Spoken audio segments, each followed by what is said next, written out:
212ኛው የሰሜን ለንደን ደርቢ በአርሰናል ፍጹም የበላይነት 4-1 ተጠናቋል። ዶሮዎቹ ሊረሱት የሚገባ ቀንን አሳልፈዋል።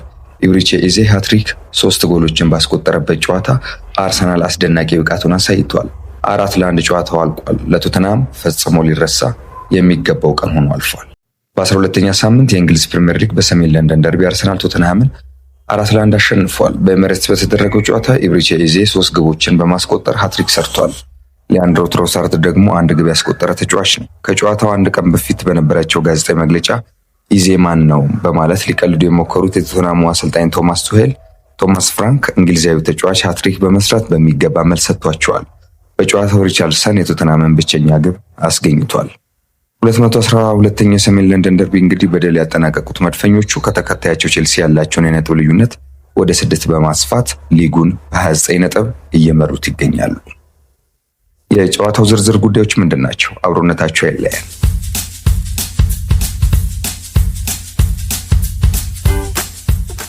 ኤሚሬትስ ስታዲየም እሁድ ከሰዓት በኋላ የጦፈ ፉክክር ይጠበቅበት ነበር። ሆኖም የሰሜን ለንደን ደርቢ በአንድ ተጫዋች የድንቅ ብቃት እንዲሁም በአንድ ቡድን ፍጹም ውርደት ተጠናቋል። በክረምቱ የዝውውር መስኮት ወደ ቶተንሃም ሆትስፐር ሊፈርም ከጫፍ ደርሶ በመጨረሻው ሰዓት በአርሰናል የተጠለፈው ኢብሪቼ ኢዜ በቀድሞ ፈላጊዎቹ ላይ ምንም ምህረት አላሳየም። ኢዜ በፕሪሚየር ሊግ የመጀመሪያውን ሃትሪክ 3 ጎሎችን ሲያስቆጥር፣ መድፈኞቹ ደግሞ ባላንጣዎቻቸውን በማሳፈር በፕሪሚየር ሊግ አናት ላይ ያላቸውን መሪነት ወደ 6 ነጥብ አስፍተዋል። የስፐርሱ አሰልጣኝ ቶማስ ፍራንክ የሊጉን መሪዎች ለመግታትና ጨዋታውን ለመዝጋት አስበው ባለ 5 ተከላካይ አሰላለፍ ይዘው ነበር ወደ ኤሚሬትስ የገቡት።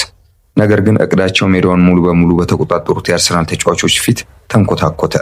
መድፈኞቹ የጎል መጋረጃውን የከፈቱት በ36ኛው ደቂቃ ላይ ይሁን እንጂ ከዛ በፊት ተደጋጋሚ ማጥቃቶችን ጨዋታው እንደተጀመረም በዴክላን ራይስ ፍጹም ለጎል የቀረበች እድልን አምክነዋል።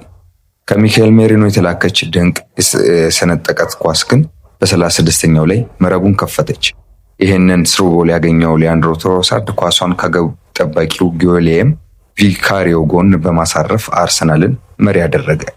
ገና ደርቢው ከእረፍት ከመውጣቱ በፊት ያው ሊጠለፍ የነበረው ተጫዋች ኢብሪቼ ኢዜ ከቅጣት ምት ክልል ጠርዝ ላይ ለ2 የስፐርስ ተከላካዮችን በሚያስደንቅ ብቃት አታሉ ቢቲንግ 2 ፕሌየርስ በማለፍ ቪካሪዮን በኃይለኛ ምት በማሸነፍ ሁለተኛውን ጎል አስቆጠረ። በእረፍት ሰዓት አሰልጣኝ ቶማስ ፍራንክ የመጀመሪያ እቅዳቸውን ሙሉ በሙሉ እንደከሸፈ በማመን ባለ 5 ተከላካይ አሰላለፉን በመሰረዝና በምትኩ የማጥቃት አማካዩን ዣቪ ሲሞንስን ከጀርመን ያመጡትን አማካኝ በማስገባት ህይወት አልባ ላክስት ሳይር በሆነ ቡድናቸው ውስጥ ነፍስ ለመዝራት ሞከሩ። ነገር ግን የስፐርስ ተስፋ ሙሉ በሙሉ የጨለመው ከእረፍት መልስ 23 ሰከንዶች ብቻ በፈጀ ጊዜ ነበር። ኢብሪቼ ኢዜ ኳሷን ካሳጥሙ ጠርዝ ላይ ተቀብሎ በድንቅ ሁኔታ በግራ እግሩ አክርቦ በመምታት ኳሷን የትኛውን የጎል ጥግ እንድትሳም አደረጋት። ኳሷም የታችኛውን የጎል ጥግ በመሳም አርሰናል 3 ቶተንሃም 0 እንዲሆን አደረገች። ምንም እንኳን ቶተንሃም አብዛኛውን የጨዋታ ክፍለ ጊዜ ተጨፍልቆ ፒንድ ባክ ቢያሳልፍም ሪቻርድሰን በጨዋታው ብቸኛ የስፐርስ ጎልን አስመዝግቧል።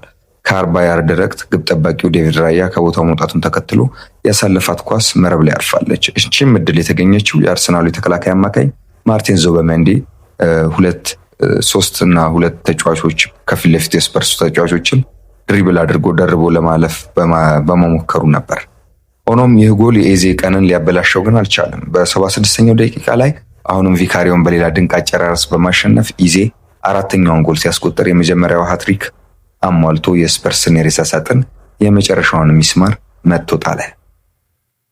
ይህ ድል አርሰናል በሊጉ አናት ላይ ከቼልሲ በ6 ነጥብ እንዲርቅ አድርጎታል። ይህ በፕሪሚየር ሊግ ታሪካቸው በዚህ ውድድር ወቅት ስቴጅ ያስመዘገቡ ትልቁ የነጥብ ልዩነትም ነው።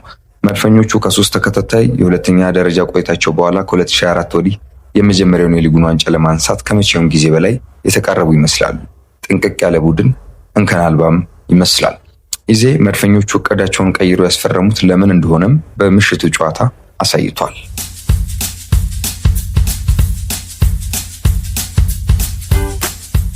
አርሰናል ኢብሪቼ ኢዜን ከሰሜን ለንደን ባላንጣዎቹ ከቶተንሃም አፍ ጠልፎ ሲያስፈርም የክረምቱ የዝውውር መስኮት ዋነኛ መነጋገሪያ ነበር። መድፈኞቹ በካይ ሃቨርትዝ ላይ በደረሰ ጉዳት ምክንያት አስቀድሞ የነበራቸውን እቅድ በፍጥነት በመቀየር ነበር እንግሊዛዊውን አማካይ ዝውውር የሰረቁት። ኢዜ ራሱ በልጅነቱ የመድፈኞቹ ደጋፊ የነበረና በአካዳሚያቸውም ተጫውቶ የተለቀቀ በመሆኑ ወደ አርሰናል መምጣት ቀላል ውሳኔ ነበረው። ነገር ግን ጥያቄው በሚኬል አርቴታ እቅድ ውስጥ የት ይገጥማል የሚለው ነበር። አርሰናል በተጨናነቀው የመሃል ሜዳ ክፍሉ ኦዴጋርድ፣ ዴክላን ራይስ እና ኢታን ንዋኔሪ ባሉበት ማለት ነው ኢዜን እንደተመራጭ አማካይ አላየውም ነበር። ይሁን እንጂ በካፒቴን ማርቲን ኦዴጋርድ ላይ የደረሰው ጉዳት ለኢዜ መደበኛ የመሰለፍ ዕድል ከፈተለት። የ27 ዓመቱ ኮከቡም ከአርቴታ ሰዓት ጋር በፍጥነት እየተላመደ መጣ። በክሪስታል ፓላስ አብዛኛውን ጊዜ ከግራ መስመር ተነስቶ ሲጫወት የነበረው ኢዜ በአርሰናል ግን ወደ ቀኝ መሃል ጠጋ ብሎ ከቡካዮ ሳካ ጋር ድንቅ ግንኙነት ለመፍጠር እየሞከረ እየተሳካለትም ነው። ውጤቱም በአጭር ጊዜ ታየ። በማንቸስተር ሲቲ ላይ ለማርቲኔሊ የመጨረሻ ደቂቃ አቻ መሆኛ ጎል በማመቻቸት በቀድሞ ክለቡ ክሪስታል ፓላስ ላይ ደግሞ የማሸነፊያውን ጎል አስቆጥሯል። ዛሬ ደግሞ በቶተናም ላይ ድንቅ ሃትሪክ እንዲሰራ ያስቻለውን ሆኗል። ኢዜ በዚህ የውድድር ዘመን በ15 ጨዋታዎች 5 ጎሎችንና 3 አሲስቶችን በማስመዝገብ በ8 ጨዋታዎች በቀጥታ ተሳትፎ ጎል አድርጓል። በ2025 ከማንኛውም እንግሊዛዊ ተጫዋች በበለጠ ነው በጎል ላይ ቀጥተኛ ተሳትፎ ያደረገው። አርሰናል በሊጉ አናት መቀመጡ ይገባዋል። የኢዜ ከምንም ነገር ጎል የመፍጠር ልዩ ችሎታም ከቦታቸው ጸንተው እንዲቆዩ ትልቅ ዋስትና እንደሚሰጣቸው የታመነ ነው።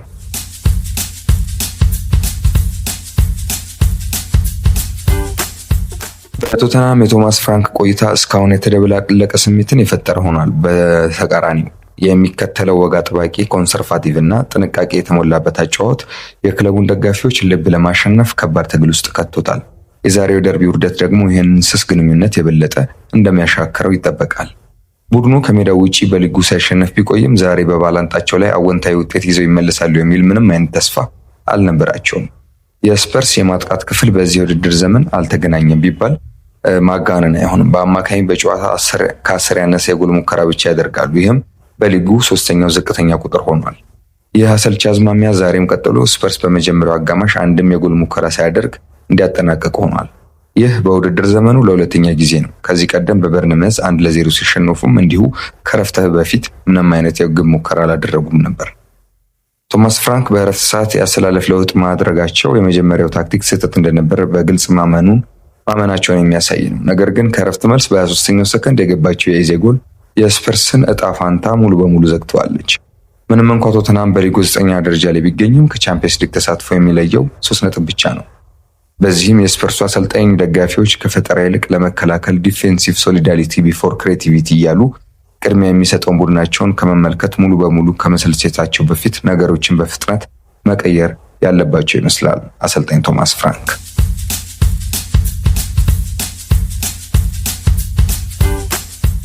እንግዲህ አርሰናል ባላንጣውን ባሸነፈበት ጨዋታ ሃትሪክ 3 ጎሎችን በማስቆጠር የዕለቱ ኮከብ የሆነው ኢብሪቼ ኤዜ ከጨዋታው በኋላ ለስካይ ስፖርት በሰጠው ቃለ ምልልስ ከፍተኛ ደስታ እንደተሰማው ገልጿል። ይህ በጣም ምርጥ ነው፣ እጅግ አስደሳች ቀን ነበር። ቡድኔን መርዳት በመቻሌ ደስተኛ ነኝ። ዛሬ ማሸነፋችንም ልዩ ነው ሲል ቃለ ምልልሱን ጀምሯል። ኢብሪቼ ኤዜ ስለ ድንቅ ብቃቱ ሲናገርም በጣም ልዩ ስሜት ነው፣ አመስጋኝ ነኝ። ለዚህ ነገር ጸልዬ ነበር፣ የምጸልየው ለዚሁ ነበር። ሃትሪክ ለመስራት ጸሎት አድርጌ ነበር፣ እግዚአብሔርን አመሰግነዋለሁ ሲልም ተናግሯል። የዛሬው ጸሎቴ ነበር፣ እግዚአብሔር ሰጠኝ፣ ይሄ እምነቴ ነው። መላው ቤተሰብ የዚህ መገኘቱ ደግሞ ቀኑን ይበልጥ ልዩ ያደርጓል ሲል ኢብሪቼ ኤዜ ተናግሯል። ካስቆጠራቸው 3 ጎሎች የትኛውን እንደሚመርጥ ስካይ ስፖርት ጠይቆትም ሁሉም ጥሩ ናቸው፣ ምናልባት ሁለተኛዋን ጎል እሷ የምትመቸኝ የመመርጣት ነበረች። ሁሉም ጎሎች ግን ለእኔ ጥሩ ናቸው፣ ምክንያቱም በትክክለኛው ቦታ ላይ ለመገኘት ስሰራበት የነበረ ነገር ነው። ስለዚህ ድጋሚ መስራቱ ጥሩ ነገር ነው ሲል ተናግሯል። ኢዜ ስሜቱን ሲያጠቃልልም ልዩ ነው፣ የዛሬው ስሜቴን በቃላት መግለጽ አይቻለኝም ሲልም ነው የተናገረው።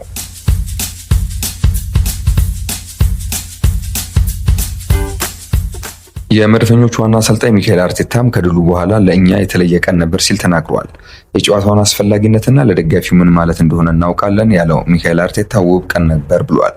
ስለ ኢዜ ያነሳው አርቴታ እሱ አስደናቂ ተጫዋች ነው፣ ቡድኑ ሚዛኑን እንዲጠብቅ የሚያደርግ አስማታዊ ነገሮችን ማድረግ ችሏል ብሏል። አክሎም በሰሜን ለንደን ደርቢ ሃትሪክ የሰራ 3ኛው ተጫዋች መሆኑ በራሱ ትልቅ ነገር እንዳደረገ ይናገራል። 4 ወይም 5 ማድረግ ይቻል ነበርም ብሏል። ጨዋታውን በእያንዳንዱ ቅጽበት ተቆጣጥረናል፣ ብዙ የግብ ዕድሎችንም ፈጥረን ለማስቆጠር ተቃርበናል ሲል ነው ሚካኤል አርቴታ የተናገረው። ሜዳ ላይ ያስገባነው እያንዳንዱ ተጫዋች የጠየቅነውን ሁሉ ያለማመንታት ያደርጋል። ይሄ ቡድን የተለየ ጥራት አለው ሲልም ሚካኤል አርቴታ ቡድኑን አሞካሽቷል። ሌላኛው የተቃራኒ ቡድን የቶተንሃም ሆትስፐሩ አሰልጣኝ ቶማስ ፍራንክ የምሽቱን ጨዋታ በጣም የወረደ እንቅስቃሴ ነበር ሲሉ ገልጸውታል። አያይዘውም ሁሉንም የክለቡን ደጋፊ ይቅርታ እንጠይቃለን፣ ይህንን ነው ማለት የሚችለው ሲሉ ተናግረዋል። በዛሬው ጨዋታ ምኑ የበለጠ እንዳበሳጫቸው የተጠየቁት ቶማስ ፍራንክ ምኑን ከየቱ ጀምሬ ከየቱ ልጨርስ እላችኋለሁ፣ ሁሉም ነገራችን ትክክል አልነበረም ሲሉ ተናግረዋል። በእሁዱ የ1 ሰዓት ተኩል ጨዋታ እንግዲህ ዶሮዎቹ ሊረሱት የሚገባ ቀንን አሳልፈዋል። ኢብሪቼዜም ሃትሪክ ሰርቷል። ባስቆጠረበት ድንቅ ብቃትን ባሳየበት ጨዋታ አርሰናል 4-1 ጨዋታውን አጠናቆ ሊጉን በ29 ነጥብ እንዲመራ አስችሏል።